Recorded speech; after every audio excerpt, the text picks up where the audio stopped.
Sister side, if you have a question from a non-Muslim sister, could you please state it? Assalamu alaikum. This is on behalf of a non-Muslim, Sister Vandana. She says, I'm new to this concept, have limited knowledge, therefore asking a basic question. If out of 6,000 verses, 1,000 are about scientific facts, then what really is the essence of the Quran? The sister asked a very good question, that if the Quran contains more than 6,000 verses, and more than 1,000 speak about science, what is the essence of the Quran? Sister, as I mentioned in my earlier answer, the basic essence of the Quran is Tawheed. Believing in one God and worshipping Him alone and no one else. And the Quran, as I mentioned, is not a book of science, S-C-I-E-N-C-E. It's a book of signs, S-I-G-N-S. It's a book of ayats.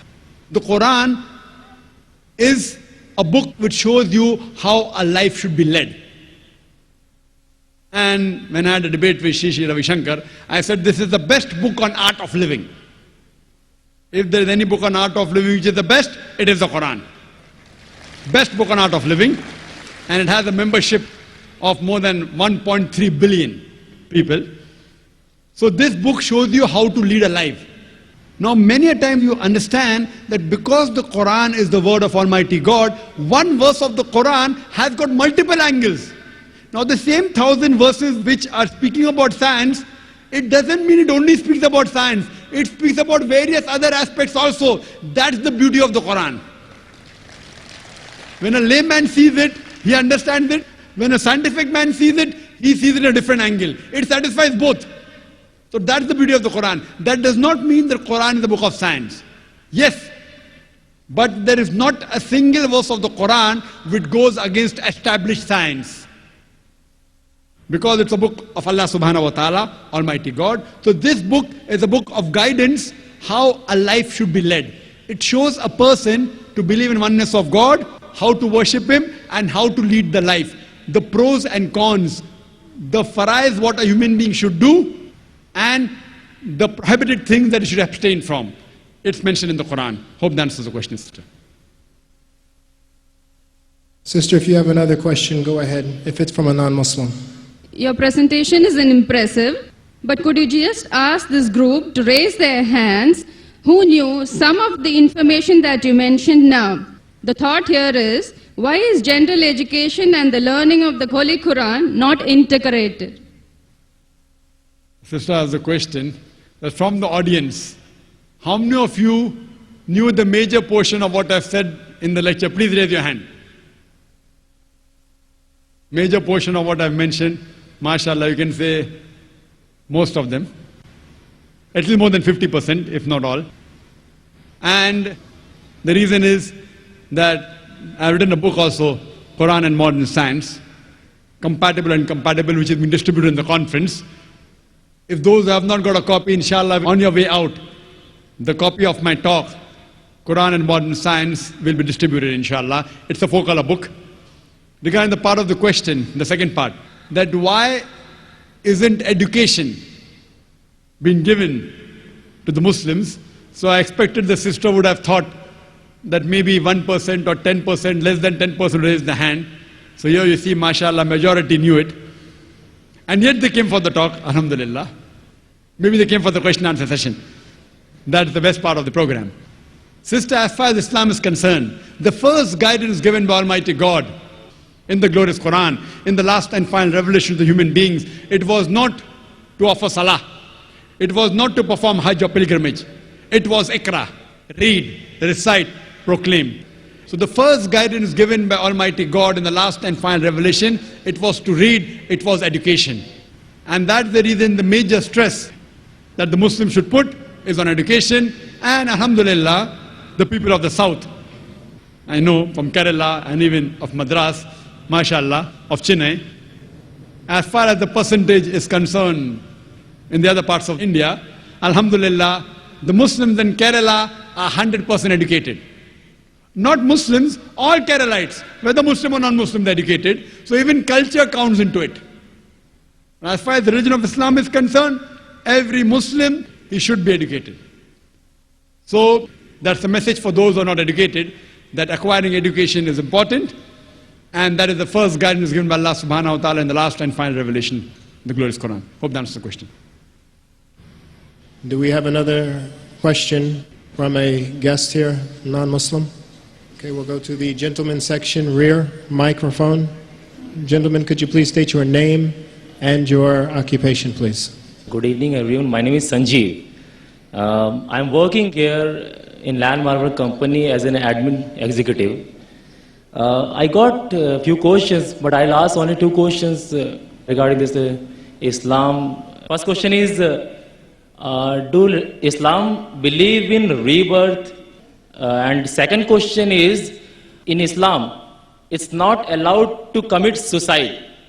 But many people that in Pakistan, in Arabic countries, they are blowing themselves up and they are killing many people. So who are the people they are motivating them? Whether they are really following the Islam, or who is motivating them? That is my question, sir.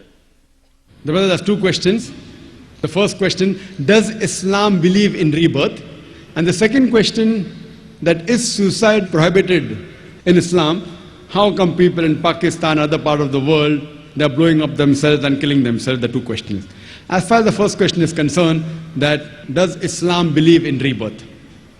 If you ask only in rebirth, yes, Islam believes in rebirth. What we believe? That a human beings come to this world once. The Quran says that we give you life and you come on this earth. Then we cause you to die, and then we resurrect you again in the next life. This is exactly what is mentioned in the Vedas. If you read Rig Veda, book number 10, it speaks about Punarjanam. Punar means next, Janam means life. So the Ved speaks about Punarjanam, about the next life. But unfortunately, most of the Hindus, they misunderstand the meaning of Punarjanam. Punar means next, Janam means life. We believe in the next life. You say Punarjanam, you say rebirth, we have no problem. But most of the Hindus, they believe in a philosophy known as samsara. It's a Sanskrit word, samsara, which means birth, death, a cycle of reincarnation, a cycle of birth, death, birth, death. This cycle of birth, death, or samsara or reincarnation is nowhere to be found in the Vedas. What they quote is a verse of Bhagavad Gita, chapter number 2, verse number 22, which says that like a human being takes off the old clothes and puts on new clothes, same way the soul throws away the old body and puts on the new body. As far as this is concerned, I have got no objection with the Bhagavad Gita. It's further mentioned even in the Upanishads that like a caterpillar walks up a grass of blade, it jumps onto the new grass, I have got no problem. Now, as far as the scriptures are concerned, if you take the literal meaning of the Ved, which does not speak about the cycle of birth, death, but only speaks about Punarjanam, next life, Islam speaks the same. But most of the scholars of Hinduism, they could not understand that how can a human being be born with some congenital defect? How can he be born as a handicap? Some are born healthy, some are born handicapped, some are born in rich family, some are born in poor family. So they thought this was injustice. So how could God be unjust? Therefore they propounded the theory of samsara, which is nowhere to be found in the Vedas. The Vedas are considered as the highest Hindu scriptures. In the Hindu scriptures, you have the Smriti and you have the Shruti. Smriti means scripture written by the human beings, and Shruti are the Vedas and Upanishads, considered to be the word of God.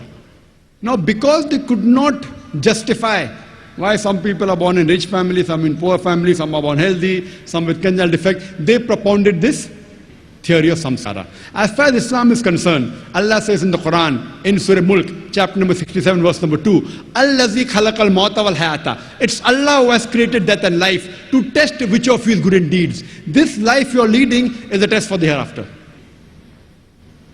And we believe that every child is born sinless, is born masoom. Irrespective whether he is born handicapped or healthy, whether rich family, poor family, All these things are a test for the human beings. As Allah says in the Quran, in Surah Baqarah, chapter number 2, and Surah Anfal, chapter number 8, verse number 28, it says that surely we will test you with fear and hunger, with loss of life, and loss of what you have earned. It's mentioned in Surah Anfal, chapter number 8, verse number 28, that your children and your wives are a test for you. Now here we realize that the Quran says your children are a test for you. Now if a child, suppose, is born handicapped, it's a test for the parents. The parents may be very good, they may be pious, maybe Allah wants to test them more. After giving them a child which is handicapped, yet do they have faith in Allah or not? It's a test. So whenever any calamity befalls any human being, it's either a punishment or a test. Whenever any good thing happens in your life, it's either a reward or it's a test. That does not mean if something bad happens, it has to be a punishment. It can be a punishment, it can be a test. If something good happens in your life, it can be a reward or it can be a test. So here Almighty God is testing the parents, that do they have faith in Almighty God? So if a handicapped child is born, the parent may be an average Muslim, and if he says, oh, why my child only has to be born handicapped, why my child has to be born with a congenital heart disease, Allah is testing them.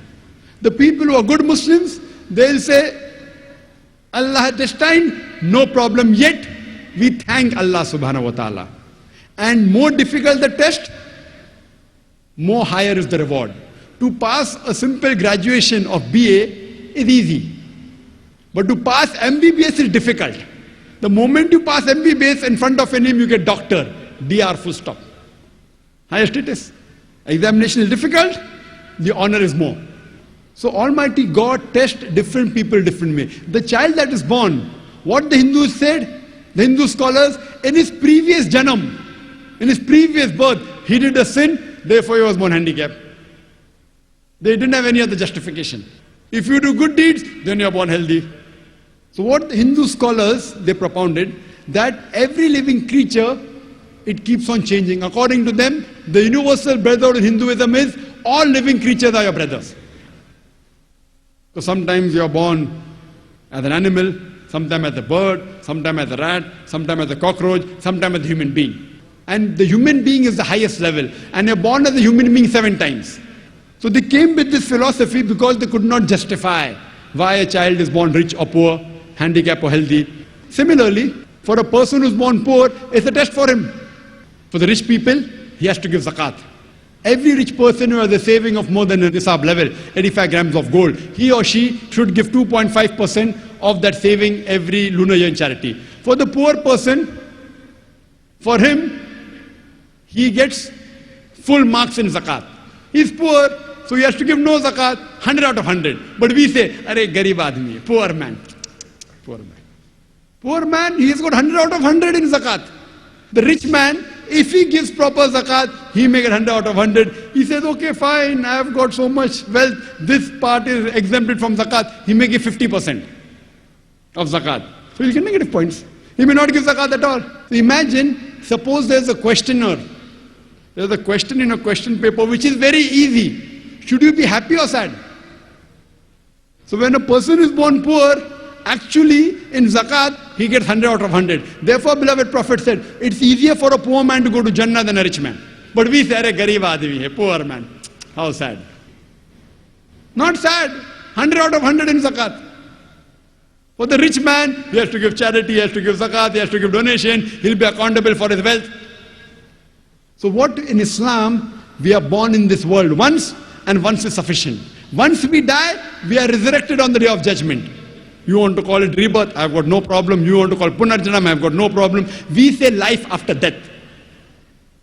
But surely, if I agree with you for sake of argument,